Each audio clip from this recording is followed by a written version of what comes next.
After 70, 5 people will quietly walk out of your life, not with a fight, not with a goodbye, just gone. And according to the National Institute on Aging, 65% of adults lose at least 2 close peers within 5 years of turning 70. And then the silence sets in and most people never see it coming. That number stopped researchers cold when it surfaced in 2025.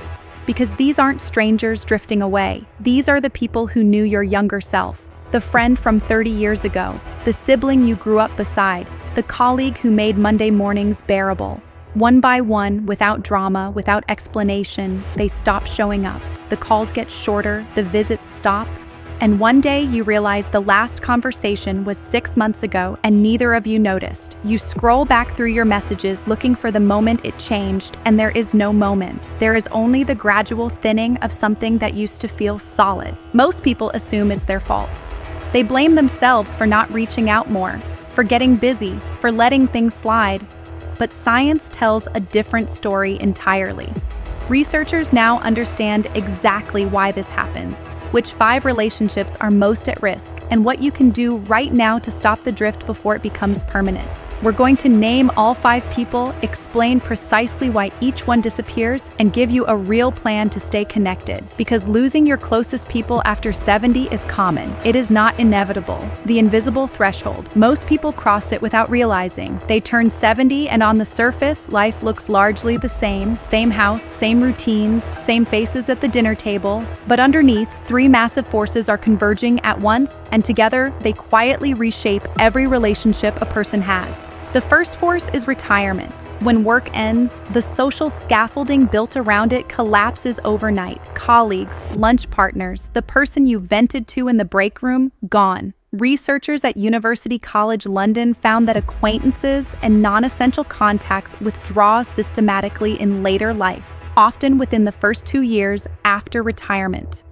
Professor Andrew Steptoe, who led that research, described it as a structural unraveling. The relationships weren't weak. The structure holding them together simply disappeared. What remained was the memory of connection, sitting in a contact list that nobody called anymore. The second force is health. At 70, the gap between people who are mobile and people who are not begins to widen fast. One friend runs half marathons. Another can't manage the stairs without gripping the railing. That gap creates logistical distance first, then emotional distance, then a silence that both people tell themselves is temporary. It rarely is. The third force is mortality awareness. Friends start dying, and the ones who survive carry something heavy, a low-grade grief, a survivor's guilt that makes it harder, not easier, to reach out to the people still here. Every phone call becomes a reminder of the ones that will never happen again. Some people lean into that, many pull back. But here is the part that changes everything. Psychologist Laura Carstensen at Stanford developed what she called socio-emotional selectivity theory. Her research showed that as people age, they naturally begin pruning peripheral relationships and investing more deeply in the ones that feel most meaningful. Some of the shrinkage is self-driven, some of it is external. Knowing which is which, Carstensen argued, is the difference between loss and choice. A 2025 meta-analysis published in Nature Aging confirmed this pattern is global and normative.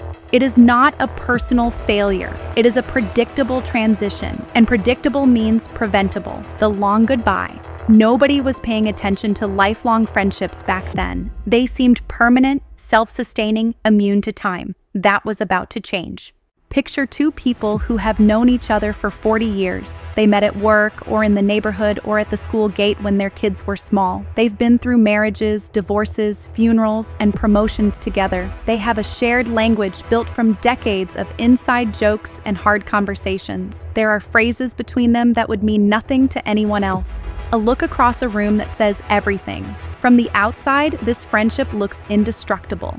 And then one of them turns 70. And the slow erosion begins. It doesn't announce itself. That's what makes it so dangerous. There's no argument, no falling out, no single moment you can point to and say, that's when it ended. Instead, the weekly call becomes a monthly call. The monthly call becomes a text on birthdays. The birthday text becomes a like on a Facebook photo. And then one day, nothing. Just a name in your contacts you haven't spoken to in 8 months, and a vague guilt every time you scroll past it. You think about calling, you put it off, you think about it again at 11 o'clock at night and decide it's too late, and then another month passes. AARP research from 2024 found that 80% of lifelong friendships from earlier decades dissolve after the age of 70. 80%. If that sounds bad, keep watching. Because the reason it happens is more specific than most people realize, and that specificity is exactly what makes it fixable. The core mechanism is what researchers call context collapse.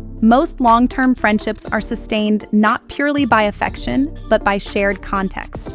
A workplace, a neighborhood, a school run, a weekly sports game. These contexts create the regular, low-effort contact that keeps a friendship alive without either person having to consciously maintain it. When the context disappears, when you retire, when the kids grow up, when you move, the friendship loses its engine. And affection alone, it turns out, is rarely enough to keep the machine running. Then health enters the equation. One friend stays active, the other develops mobility issues or a chronic condition, or simply finds travel exhausting in a way it never used to be. Visits that once happened naturally now require planning, logistics, and physical effort that one or both people can't always manage. The intention to visit stays strong. The visits themselves stop happening. And every week that passes without contact makes the next contact feel slightly more awkward, slightly more loaded with unspoken apology. The longer the gap, the heavier the silence becomes, until reaching out feels like it requires an explanation neither person knows how to give. Grief compounds everything. By 70, most people have lost at least one close friend to illness or death, and the friends who remain carry that loss with them. Survivor's guilt is real, and it creates a strange emotional static in surviving friendships. Some people pull closer after a shared loss, but many pull back. The surviving friend becomes a mirror for mortality, a reminder of what's coming, and some people find it easier to let that mirror go quiet than to keep looking into it. The warning signs follow a pattern so consistent, researchers have started calling it the drift sequence. Calls go from weekly to monthly, monthly to occasional, occasional to a mental note, I should really call them. That never gets acted on. Each stage feels temporary. Each stage feels like something that will correct itself once life settles down. It rarely does. And the cruelest part is that both people are usually waiting for the other one to close the gap first. In the months after the drift takes hold, the person left behind will understand exactly what this meant. The friendship didn't end, it evaporated, and evaporation leaves no moment to grieve, no closure to reach for, no clear point at which you could have intervened. That ambiguity is its own kind of loss. You can't mourn something that technically still exists. You can't explain to anyone why you feel the absence of someone who is still alive and reachable and probably fine.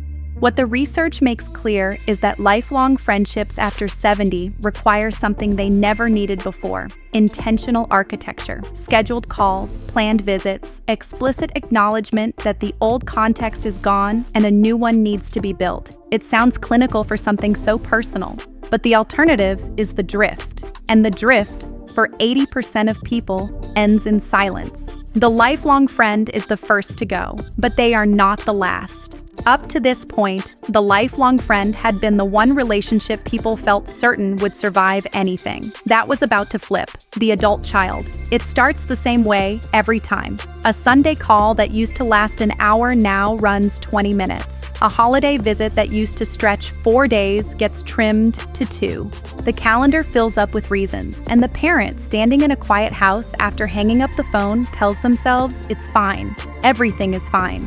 They put the kettle on, they find something to do with their hands. They do not say anything to anyone. But here's the detail that everyone missed at the time. The shift isn't sudden. It doesn't announce itself. There's no argument, no falling out, no moment anyone could point to and say, that's when it changed. It happens in millimeters. A text instead of a call instead of a visit, A visit that gets rescheduled once, then twice, then somehow never rescheduled at all. The parent marks the date in their mind and then quietly unmarked it when the rescheduling stopped coming. According to Pew Research in 2024, adult children reduce contact with aging parents by an average of 40% once those parents reach 70.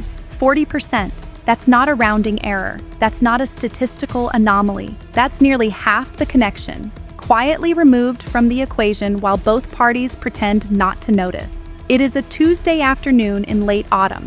The parent is 71. The adult child is somewhere between 38 and 45. The exact age varies, but the situation is almost always identical. They are in peak career years. They are raising children of their own. They are managing a mortgage, a marriage, a schedule that has no visible margins. The stakes are invisible to everyone except the parent sitting by the phone watching the afternoon light shift across the kitchen floor. The developmental reality is this: the adult child is not pulling away out of cruelty.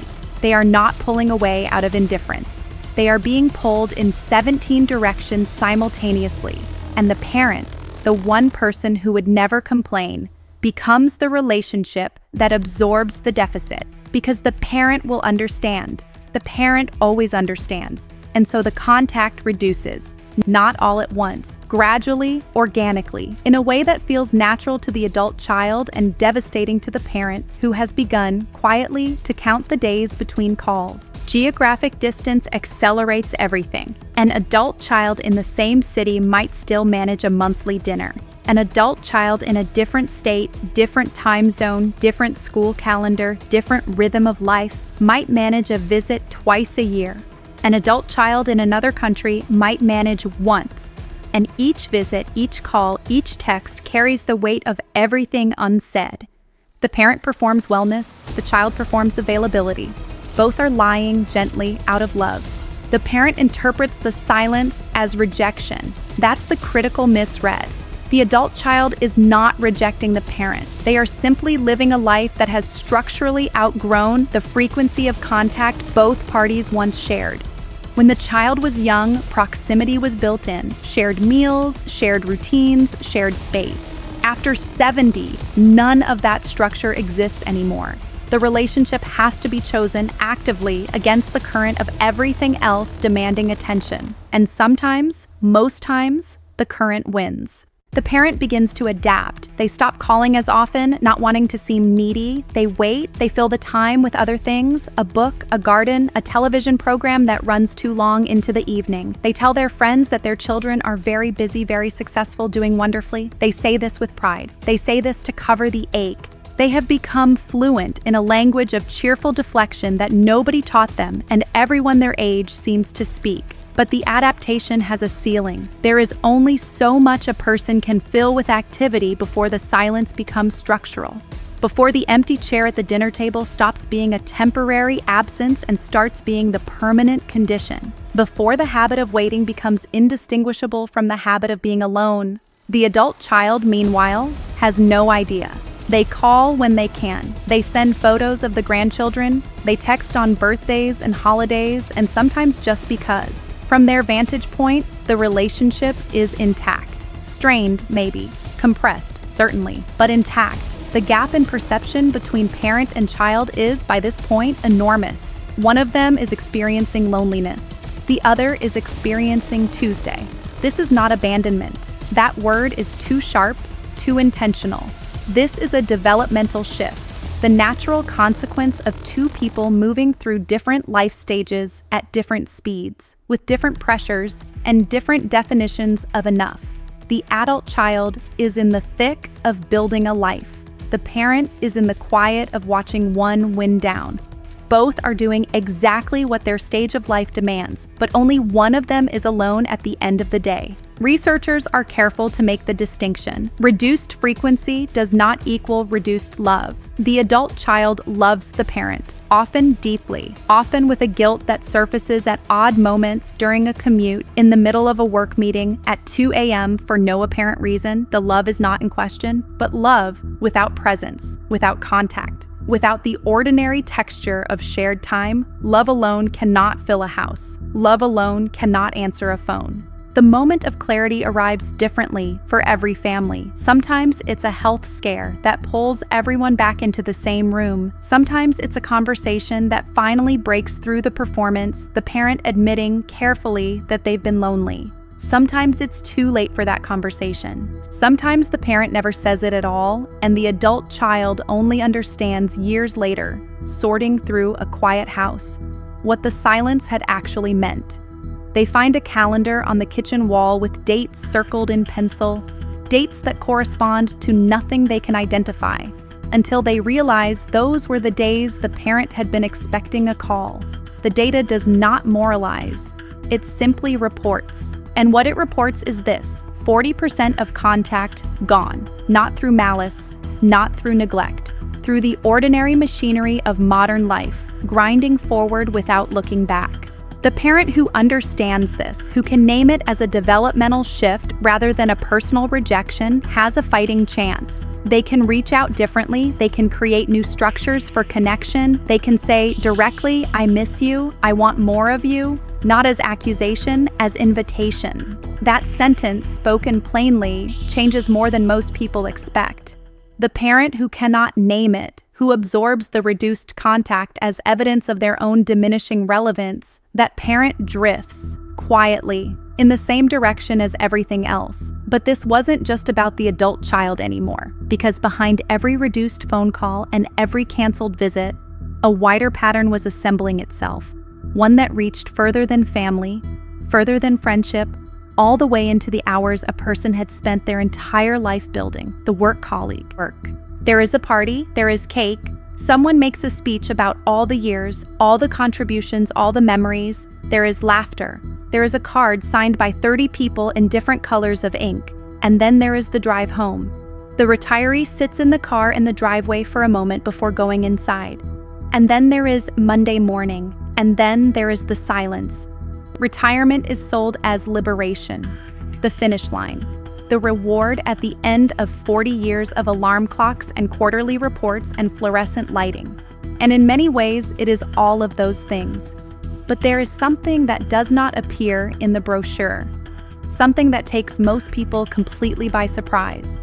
Something nobody mentions at the party, between the cake and the speech and the card signed in 30 different colors of ink.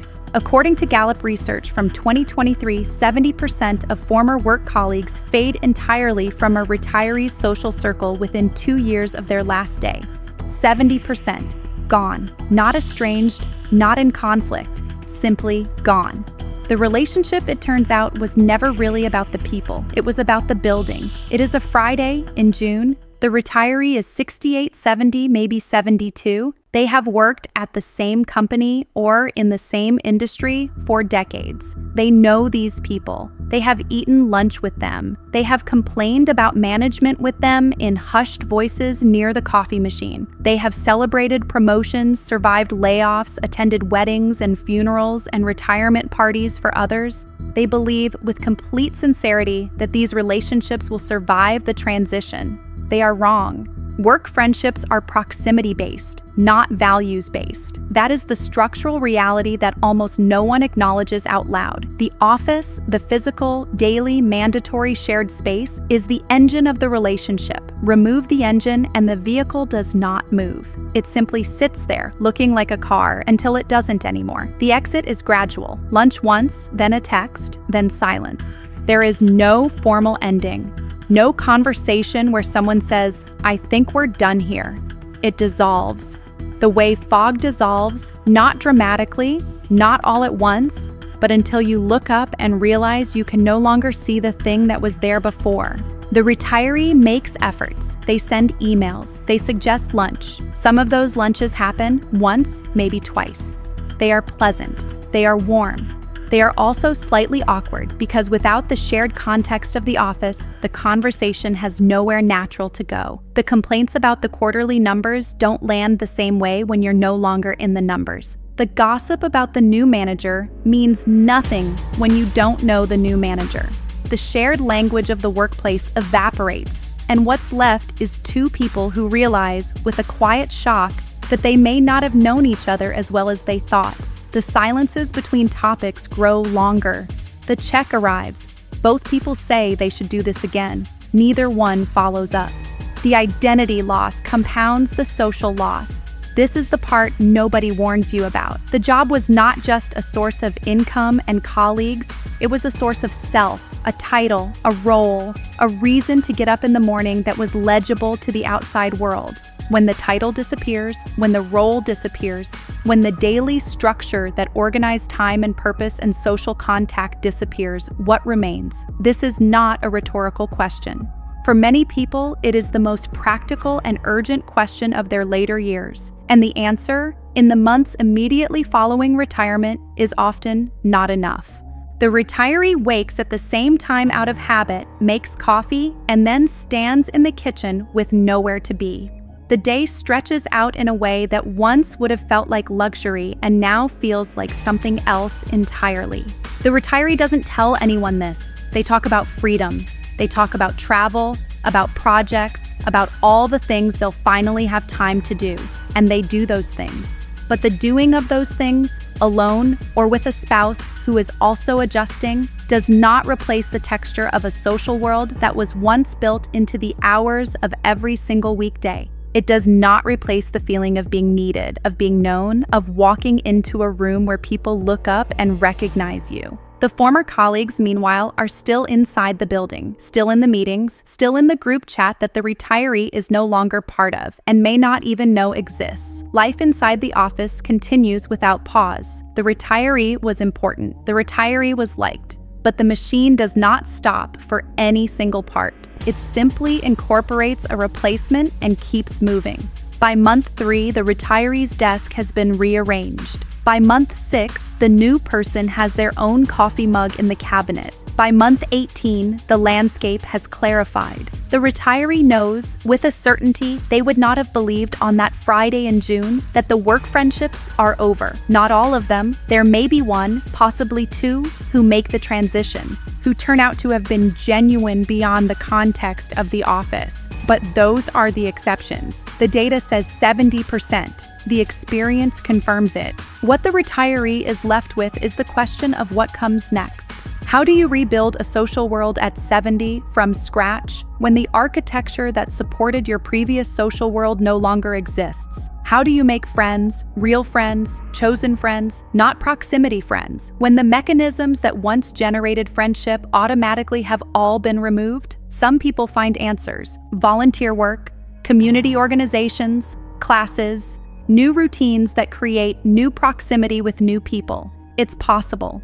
It requires intention and courage and a willingness to start over in a way that feels distinctly uncomfortable for someone who spent decades being competent and established and known. It requires showing up to a room full of strangers and being, for a while, the person who doesn't know anyone. That is harder at 70 than it was at 30, but it is not impossible. But many people don't find those answers, or don't find them fast enough. And the social vacuum left by retirement becomes one more chamber in the larger silence that assembles itself piece by piece after 70. The work colleague doesn't leave with drama. They don't leave with a fight or a betrayal or a door slammed shut. They leave the way the office empties at the end of the day, quietly, efficiently, each person heading somewhere else until the lights go out and the building stands empty. And the retiree stands outside it, holding a card signed in 30 different colors of ink, realizing for the first time that they never got anyone's home address. The silence after retirement doesn't announce itself. It accumulates, and by the time most people recognize it for what it is, 2 years have already passed, and 70% of the names in their phone have stopped calling back. The sibling is the last mirror you have left. The quiet goodbye started here, except now you see it clearly.